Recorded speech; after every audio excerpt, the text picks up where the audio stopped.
السلام علیکم، welcome back to my channel. امید ہے آپ سب لوگ ٹھیک ٹھاک ہوں گے۔ تو جیسا کہ کل ہم لوگوں نے تکلیف نہ دینے پر بات کی تھی اور اس حوالے سے ہمیں بہت کچھ سیکھنے کو سمجھنے کو ملا ہوگا، تو کوشش کیا کریں کچھ بھی دیکھیں کچھ بھی سنیں وہ خود بھی سیکھیں اور دوسروں تک بھی پہنچائیں۔ تو شروع کرتے ہیں درود شریف سے۔ آج کا ہمارا جو ہے سورہ نساء ہے، جو ہم کنٹینیو کریں گے۔ قرآن کی آیت ہے سورہ نساء اور یہ مدنی صورت ہے، یہ مدینہ میں نازل ہوئی ہے۔ تو درود شریف پڑھتے ہیں۔ الصلاۃ والسلام علیک یا رسول اللہ، الصلاۃ والسلام علیک یا حبیب اللہ۔ تو چلیں سورہ نساء کا ترجمہ اور تعارف بیان کرتے ہیں آج ہم۔ سورہ نساء مدینہ میں نازل ہوئی، جو کہ میں نے ابھی آپ کو بتایا۔ اس میں 24 رکوع، 176 آیت اور 3045 کلمہ اور 16003 حروف ہیں۔ نساء کہتے ہیں عورت کو۔ عورت کو عربی میں نساء کا ورڈ دیا گیا ہے، اس لیے قرآن کی یہ سورت سورۃ النساء ہے۔ اس سورت میں وہ چیزیں بیان کی گئی ہیں جن کا تعلق عورتوں کے احکامات سے ہے، یعنی کہ عورتوں کے حقوق سے ہے، اس لیے اس کو سورۃ النساء کہا گیا ہے۔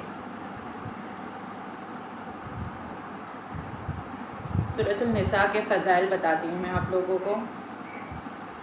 حضرت عمر فاروق رضی اللہ تعالیٰ عنہ فرماتے ہیں، سورہ بقرہ، سورہ نساء، سورہ مائدہ، سورہ حج اور سورہ نور، یہ جو 4-5 صورتیں بتائی گئی ہیں، حضرت عمر فاروق رضی اللہ عنہ نے فرمایا ہے کہ یہ 4-5 صورتوں کو پڑھا کرو اور سیکھو، کیونکہ ان صورتوں میں فرض علوم بیان کیا گیا ہے۔ پھر حضرت عبداللہ عباس رضی اللہ تعالیٰ عنہ فرماتے ہیں، جس نے سورۃ النساء پڑھی تو وہ جان لے گا کہ وہ وراثت میں کون کس سے محروم ہوتا ہے۔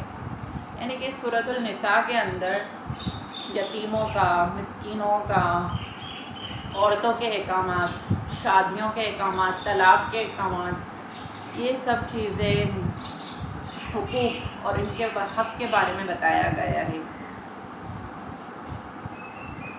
اس سورۃ النساء کے مضمین یہ ہیں کہ یتیم بچوں اور عورتوں کے حقوق اور ان متعلق احکام بیان کیے گئے ہیں، جسے یتیموں کا مال کھانا گناہ قرار دیا گیا، اور جو بچہ یتیم ہے لیکن نہ سمجھے تو اس کا مال اسے نہ دو۔ جب وہ اس قابل ہو جائے کہ سمجھدار ہو جائے تو اس کا مال اسے فوراً دے دیا جائے۔ اگر ایک بچہ ہے وہ یتیم ہو چکا ہے اور اس کا مال ہے، تو ہمیں اس مال کو اس کے لیے امانتاً رکھ دینا چاہیے جب تک وہ بالغ نہ ہو جائے، جب تک وہ سمجھدار نہ ہو جائے، شادی کے قابل نہ ہو جائے۔ جب ہمیں پتہ چلے کہ اس کے اندر یہ ساری چیزیں ہو گئی ہیں تو پھر ہمیں اس کا مال اس کو دے دینا چاہیے فوری صورت پر۔ اس طرح عورتوں کے حق مہر دینے کا حکم دیا گیا ہے۔ مہر سے تعلق اور بھی بیان ہے اس کے اندر۔ عورتوں کا حق مہر ہمیں فوراً دے دینا چاہیے، اس چیز کو ہمیں رکھنا نہیں چاہیے، یہ اللہ کا حکم ہے اور یہ اس کا شرعی حق ہے۔ ایک سے زیادہ عورتوں سے شادی کرنے کے احکام بیان کیے گئے ہیں۔ نافرمان عورت کی اصلاح کرنے کا طریقہ بتایا گیا ہے۔ تو اس میں شادیوں کے بھی بیانات ہیں، اس میں نافرمان عورتوں کے بھی بیانات ہیں، یعنی کہ نافرمان اگر عورت ہے تو اس کی اصلاح کس طرح ہمیں کرنی چاہیے۔ اس کے علاوہ سورۃ النساء میں یہ بھی مضمین ہے، والدین، رشتہ داروں، یتیموں، غریبوں، مسکینوں اور دور کے پڑوسیوں اور غلاموں کے ساتھ حسن سلوک اور بھلائی کا حکم دیا گیا ہے۔ تو ہمیں سب کے ساتھ حسن سلوک سے ہی رہنا چاہیے، کوشش ہمیں یہی کرنی چاہیے، کیونکہ حسن سلوک سب سے اچھا عمل ہے۔ ہم کیوں اپنے آپ کو کسی کے ساتھ برا سلوک کریں، کسی کے حقوق کھا لیں، کسی کے حق نہ دیں اسے، یہ سب گناہ ہے۔ تو اللہ پاک نے قرآن کی ہر صورت میں کچھ نہ کچھ ہمیں بتایا ہے، کن لوگوں کی توبہ مقبول ہے اور کن کی نہیں، یعنی کہ کن لوگوں کی توبہ قبول ہوگی اور کن کی نہیں ہوگی، اس میں یہ بھی بتایا گیا ہے۔ شوہر اور بیوی کے ایک دوسرے پر حقوق اور ازدواجی کے رہنما اصول بیان کیے گئے۔ کبیرہ گناہ سے بچنے کی فضیلت بیان کی گئی، حسد سے بچنے کا حکم دیا گیا، جہاد کے بارے میں احکامات بیان کیے گئے، کعبے کے بارے میں احکام ہجرت کے بارے میں احکام، نیک اعمال اور گناہوں سے توبہ کرنے کی تلقین کی گئی، اخلاقی اور ملکی معاملات اور جنگ کے احکامات بیان کیے گئے، منافقوں سے، یہودیوں، عیسائیوں کے خطرات سے آگاہ کیا گیا۔ دیکھیں یہ بات اس میں بھی آ رہی ہے یہودیوں اور عیسائیوں کی، جو آج ہمارے فلسطین میں یہ سب ہو رہا ہے، مسلمانوں پر ظلم اور ستم، یہ اس میں پہلے سے ہی بیان کر دیا گیا تھا کہ خطرات سے بچا جائے ان کے، تو ہمیں تو یہ چیزیں پہلے بتائی گئی ہیں سب کچھ جو اب ہمارے ساتھ ہو رہا ہے۔ تو بس ہمیں ان چیزوں کو سمجھنے کی ضرورت ہے اور دوسروں تک پہنچانے کی ضرورت ہے، جیسا کہ میں آپ لوگوں تک پہنچا رہی ہوں، تو میری بھی آپ لوگوں سے یہی گزارش ہے کہ آپ بھی دوسروں تک یہ چیزیں پہنچائیں اور دوسروں کو سکھائیں، یہ آپ کے لیے صدقہ جاریہ بنے گا انشاءاللہ مرنے کے بعد۔ تو پہلے ہم بات کرتے ہیں یتیموں کے مسائل پر۔ سورۃ النساء میں یتیموں کے مسائل بھی ہیں، عورتوں کے حقوق بھی ہیں، اور زیادہ تر اس میں عورتوں کے ہی حقوق ہیں جو میں آپ لوگوں سے ڈسکس کرتی رہوں گی۔ تو پہلے ہم یتیموں کے مسائل کی بات کرتے ہیں۔ یہ معلوم ہوا جب یتیم کا مال اپنے مال سے کھانا حرام ہوا، یعنی گھٹیا معاوضہ دینے کے بعد بھی حرام ہے، تو بغیر معاوضہ کھانا تو ہے ہی حرام۔ آج کل لوگوں کو آپ نے دیکھا ہوگا، کسی کا مال دیکھیں گے بیچارے کا آگے پیچھے کوئی نہیں ہے تو اس کو بولیں گے یہ پیسے پکڑو اور ہمیں یہ سارا ہمارے سپورٹ کر دو۔ آج کل ایسی چیزیں میں بہت دیکھتی ہوں اور سننے میں بھی آتی ہیں، لیکن یہ سب حرام ہے ہمارے اوپر، چاہے ہم جتنی بھی رشوت دیں اسے، رشوت ہی حرام ہے تو مال کھانا تو ہے ہی حرام یتیموں کا۔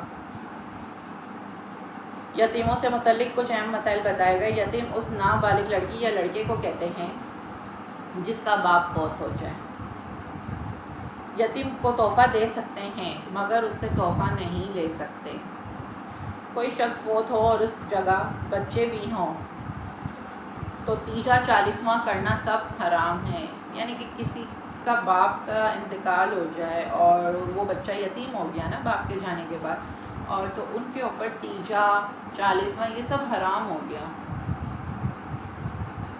لوگوں کو یتیموں کی نیاز کھانا بھی حرام ہے، لیکن افسوس لوگ بے دھڑک یتیموں کا مال کھا جاتے ہیں۔ اب دیکھیں کتنا بڑا اس میں بتایا گیا نا گناہ، کہ یتیموں کا مال تو ہم کھانا حرام ہے ہم پر، لیکن اس میں ان کی نیاز کھانا بھی حرام ہے، کیونکہ وہ یتیم ہے، وہ کس طریقے سے اب ہوگا جب گھر کا سرپرست ہی نہیں رہا ان کے اوپر۔ ہاں اگر ان کی عورت، اگر گھر کی کوئی عورت ہے یا کوئی بھی فرد ہے، اگر وہ اپنے صاف پیسوں میں سے، یعنی کہ کوئی پیسے اپنے خاص پیسوں میں سے اگر وہ نیاز کھلانا چاہتی ہے تو وہ بھی صرف فقروں کو، نہ کہ رشتہ داروں کو، نہ کہ محلے والوں کو، ان کو کھلا سکتی ہے۔ تو ایسے لوگوں پر نیاز کا طریقہ یہ ہے، یتیموں کو دیکھیں ہر کسی کا اپنا اپنا دل ہے، وہ سوچتے ہوں گے ہم کیوں نہیں کھلا سکتے۔ لوگ آج کل احساس کمتری کا بھی شکار ہو جاتے ہیں کہ نہیں ہم کھلا سکتے ہیں، لوگ ہمارے ساتھ ایسے کیوں کرتے ہیں، ان کو یہ فیلنگس آتی ہیں، لیکن قرآن میں یہ سب چیزیں بتائی گئی ہیں۔ ایسے لوگوں پر جائز نیاز کا طریقہ میں بتاتی چلوں، جیسے کہ جو یتیم ہو جاتے ہیں وہ جائز نیاز کس طرح کھلا سکتے ہیں، کہ بالغ عورت، جیسے کہ میں نے ابھی آپ کو بتایا ہے کہ کس طرح وہ نیاز کس پر فرض ہے، کہ بالغ عورت خاص اپنے مال سے نیاز دلائے۔ اب اس گھر میں ایک عورت ہے، وہ بالغ ہے، اب وہ نیاز دلانا چاہ رہی ہے تو وہ اپنے خاص مال میں سے ان پیسوں سے ان لوگوں کو نیاز دلائے۔ تو مسئلہ سنتے ہیں اس پر۔ تیجا فاتحہ اپنے رشتہ داروں پر جائز ہے، لیکن اہل محلے کی جو دعوت کی جاتی ہے یہ ناجائز ہے۔ اکثر آپ نے دیکھا ہوگا کہ سب آتے ہیں، کسی کے گھر میں کسی کا انتقال ہو گیا تو محلے والے، رشتہ دار لوگ کہاں کہاں سے آ جاتے ہیں نا، یعنی کہ افسوس کرنے کے لیے، تو یہ ناجائز ہے ان کو کھانا کھلانا۔ بس ٹھیک ہے، اپنے افسوس کیا ہو گیا افسوس، لیکن اب قرآن کیا حکم دے رہا ہے یہ سنیں آپ لوگ۔ تو کھانا صرف فقراء کو کھانے کی اجازت ہے۔ ابھی میں نے آپ لوگوں سے بتایا کہ صرف ان کا کھانا فقراؤں پر جائز ہے، تو ہم نے یہ بات کی ہے یتیموں پر۔ اور اگر تمہیں اندازہ ہو کہ یتیم لڑکیوں میں انصاف نہ کر سکو گے تو اس میں ان عورتوں سے نکاح کرو جو تمہیں پسند ہو، 2 3 اور 4 اگر تمہیں اس بات کا ڈر ہو کہ تم ان میں انصاف نہیں کر سکو گے تو صرف ایک سے نکاح کرو۔ امام حسن بصری رضی اللہ تعالیٰ عنہ کا قول ہے، پہلے زمانے میں مدینے میں لوگ زیر پرستی میں سے ان کے مال کی وجہ سے نکاح کر لیتے اور پھر یتیم لڑکیوں کے حقوق پورے نہ کرتے، ان کے ساتھ اچھا سلوک نہ کرتے اور ان کے مال کے مالک بننے کے لیے ان کی موت کا انتظار کرتے۔ دیکھیں پہلے زمانے میں کے لوگ جو تھے نا، عورتوں کا مال دیکھ کے، چاہے وہ یتیم ہوتی تھی، ان کو کسی چیز سے غرض نہیں ہوتی تھی، ان کو صرف ان کے مال کی ہوس ہوتی تھی کہ ہم اس سے شادی کر لیں، یہ مال ہم اپنے اس پہ لے لیں، اور پھر اس کے مرنے کا انتظار کیا کرتے تھے کہ یہ مرے گی تو اس مال کے مالک ہم ہو جائیں گے۔ تو کتنی ان کی گھٹیا سوچ تھی۔ یہ پہلے زمانے کے لوگ یہ سب کیا کرتے تھے۔ اب تو کھلم کھلا ہر چیز ہو رہی ہے۔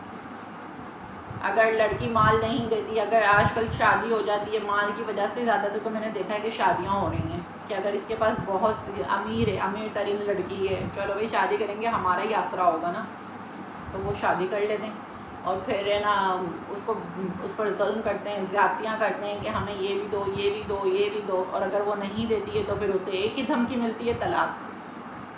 تو یہ ناجائز ہے۔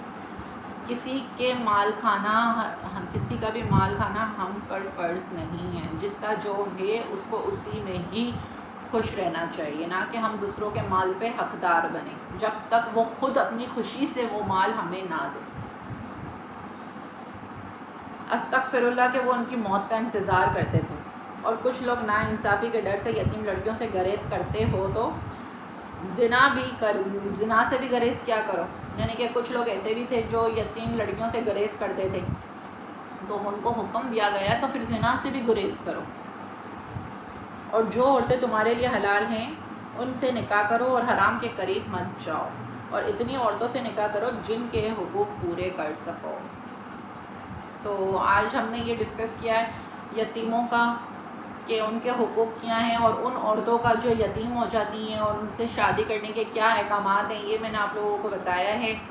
تو ہمیں اس سے بہت کچھ سیکھنا چاہیے کہ ہمیں کسی کے بھی حق میں کوئی زور زبردستی نہیں کرنی چاہیے، نہ لڑائیاں کرنی چاہیے، نہ کسی کا حق مارنا چاہیے، خاص طور پر یتیموں کا، کیونکہ اللہ تو سب دیکھ رہا ہے نا، بندے کو کچھ نہیں پتہ، اللہ کو تو سب کچھ پتہ ہے۔ تو ہمیں ان چیزوں سے بچنا چاہیے۔ آج کا یہی آپ لوگوں تک میسیج پہنچانا ہے کہ ہمیں کسی کا حق ناجائز نہیں لینا جب تک وہ اپنی خوشی سے نہ دے۔ وہ ہر چیز کریں اس کی رضا سے کریں۔